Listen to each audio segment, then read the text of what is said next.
Hi there, I'm Ernest from Excel, and today we'll be identifying the differences between relations and functions. Many people struggle with the functions section simply because they don't quite understand these fundamental differences.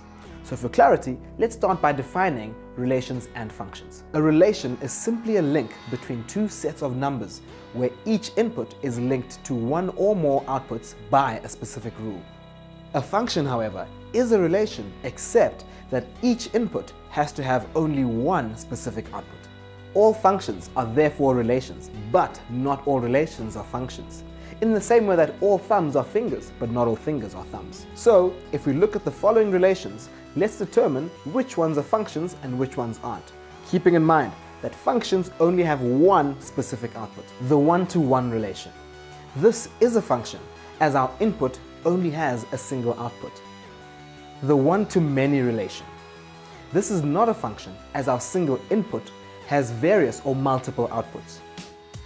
And then the many-to-one relation. This is a function as well, as many inputs also have a single output.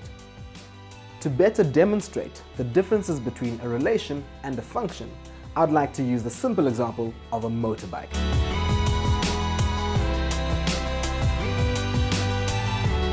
Let's focus on the different inputs the bike has to determine what their outputs are, and therefore determine whether these relations are functions or not. Example 1. Input A is the accelerator. When triggered, our accelerator's output is the bike moving forward. We therefore have a single input linked to a single output. There cannot be another output from this input apart from the bike moving forward, which means that this is a one-to-one relation and therefore represents a function. Example 2. Input B, the clutch. When triggered, the output of our clutch can have various results depending on the situation, whether it's a decline, incline, or level plane. The outputs would respectively be the bike rolling forward, backwards, or just standing still. There are therefore many outputs related to our single input. This is a one-to-many relation, which therefore does not represent a function. Example 3. Input C, the brakes. When triggered, the output of the brakes, both front and back, have a single output. The bike stops. We again have a single output from many inputs, which means that this is a many-to-one relation and therefore represents a function again.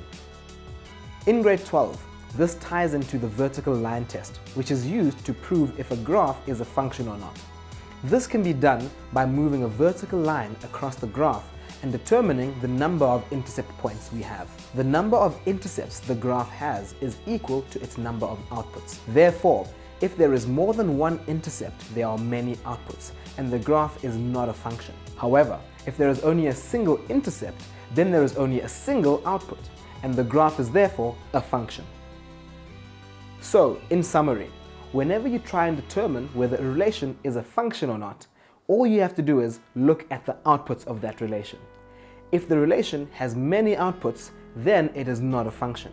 But if it only has one output, then you know you've got a function. So this information should help you build a more solid foundation in the functions section. Go ahead, try a couple of questions, and I'll see you in the next video.